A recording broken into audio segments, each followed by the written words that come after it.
Hello to Stable-Ise, where you shouldn't feel blue because this prototype is Drake. We're going to talk about the Blue Proto-Drake today. The Blue Proto-Drake drops from heroic version Chronakkatar Pinnacle, which is located in Howling Fjord in Northrend. It's one of the very few mounts that actually drop from a dungeon, and furthermore, it's actually one of the very few number of those mounts that drop from the heroic version of the dungeon, being in categories along with the Bronze Drake in the Culling of Stratholme, and that's kind of about it. But every other single dungeon mount, oh well, there's also Majesty's Terrace in the Isle of Keldanas that drops the white Hawk Strider. Aside from those, every single dungeon mount in the rest of the game drops on normal and heroic, or just normal, meaning that the Blue Proto-Drake is one of those rarer few mounts that you're unlikely to see, but you're a lot more likely to see than one of the other variations of Proto-Drakes. In terms of appearance, this mount is... it's alright, honestly. Like, it's not particularly special. It's just a standard Blue Proto-Drake. It doesn't stand out, and it does share its model with a lot of other mobs in the Storm Peaks, which is actually the quote in the mount journal for that, which involves a referencing to the Storm Peaks where there's a lot more Blue Proto-Drakes. These particular Proto-Drakes are more frost and cold based. They're not actually very magically affinitive, it would seem. So, for the most part, they're just like cold and icy and frosty.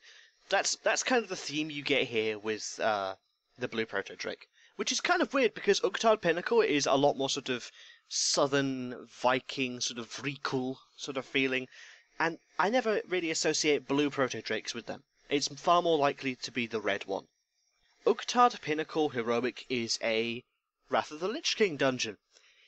And for those of you who haven't had the pleasure of doing a Wrath of the Lich King Heroic, even at the time of doing the Wrath of the Lich King Heroics, back when they were current content, even then they were easy. So now as a level 100, 20 levels higher, with even basic gear strong enough to instantly one-shot everything, this dungeon isn't even going to be a challenge. You can breeze through this dungeon effortlessly, and because you only get one attempt a day, you can then immediately leave and go somewhere else. My main advice to you is if you're trying to hunt down the mount for Kelthus at the same time, is to actually do this dungeon first, then hearth back to Pandaria, take the portal to Shatrath, open the portal to Keldanas, and then jump into Majesty's Terrace, which is a nice, simple and short journey. Out of all of the Proto-Drake mounts in World of Warcraft, especially now that we've moved into Wall of Draenor, I would actually say this is the second easiest to get behind the red one. Because with the red one, you have to go through a series of achievements, the blue one's a drop, and while that's a lot more luck-based, you can also do it once a day.